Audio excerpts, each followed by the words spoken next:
Hey guys, this is the debut video of Light Sports Breakdown. Light Sports Breakdown is my sports talk page on Instagram where I'm going to be talking about a variety of different sports news, topics, matchups, and give you my analysis on what's going on.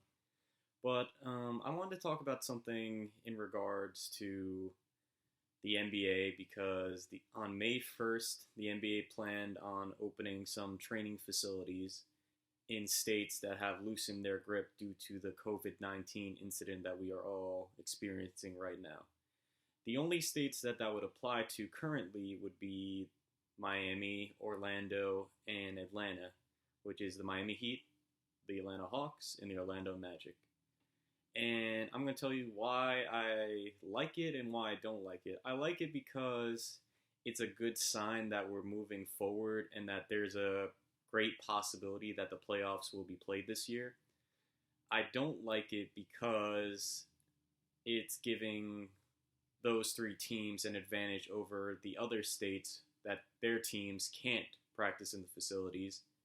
And also, I feel like it's giving like a false hope because if you do open up the facilities and then the season doesn't happen, it's like you were kind of teasing them, being like, "Oh yeah, you guys can work out and everything," and now the season's not going to happen. But I do like the idea. It's just it doesn't make sense right now because I feel like not a lot of players are going to be okay with it because there's a lot of players that have their own facility and weights and stuff at their houses, but not everyone does. And also, not all these players are taking this really seriously. I mean, a majority of them are, but there's some athletes that really could care less about the whole you must stay at home and they'd rather go out and risk it.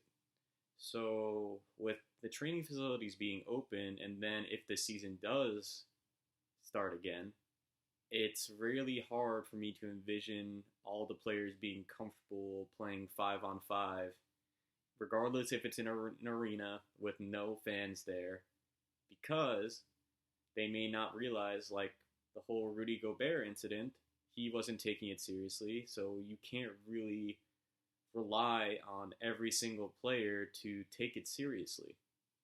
I mean, I'm not trying to take any shots at the players, but there's some players that do take it seriously and there's some that don't. And that's just personal preference, that's on them. No shots on them. They can live their life however the way they want, but it also puts the other players at great risk. And it's also with the facilities being open, there's for the teams that want their facilities to be open, the NBA has made some guidelines and some requirements for them to open up their facilities, and they have a lot of them, so I kind of wrote them down. So based on the facilities being open, they're limiting only 4 players that can be at the facility at once.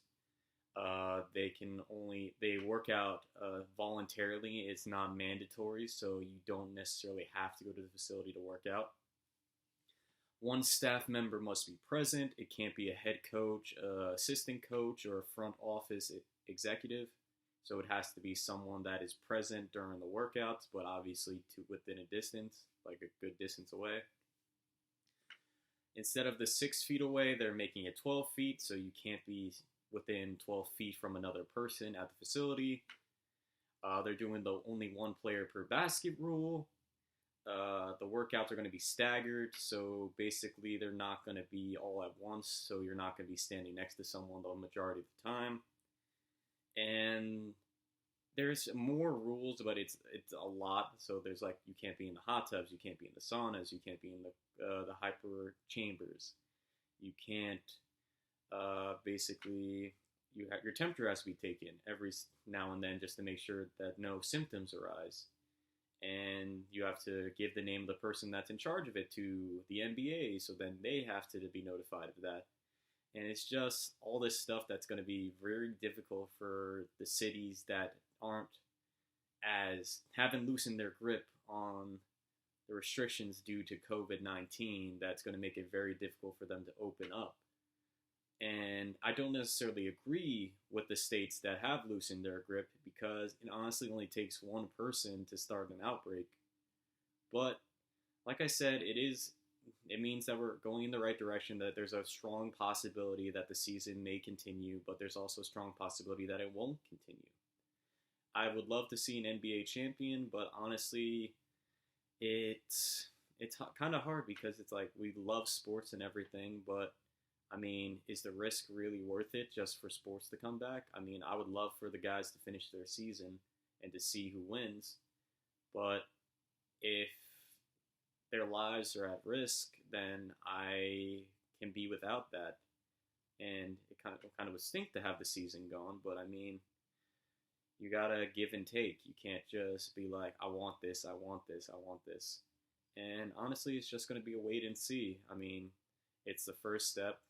3 cities are able to practice, but it's going to be harder for the other teams because they're not going to have that edge. But also, it's a way of having false hope. And it's still developing, so I'm curious to see how it goes further down the road. Maybe we'll get the playoffs in July, maybe during the summer. That would be awesome. But, I mean, just don't have your hopes too high, and we'll get through this together, and maybe we'll have basketball. So, thanks for listening, guys, and I'll see you later.